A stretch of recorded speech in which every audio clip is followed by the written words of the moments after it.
how to reach board 42 in Monopoly Go.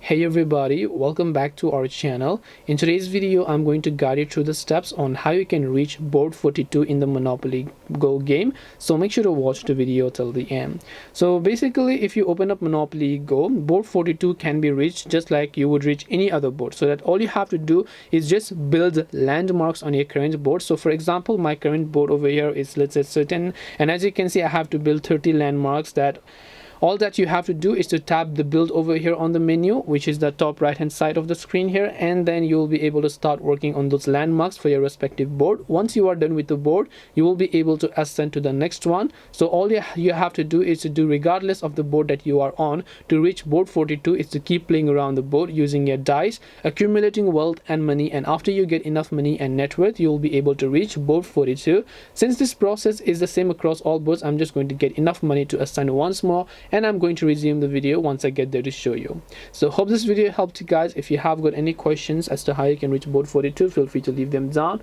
Thank you for watching till the end of this tutorial, and see you soon in the next video.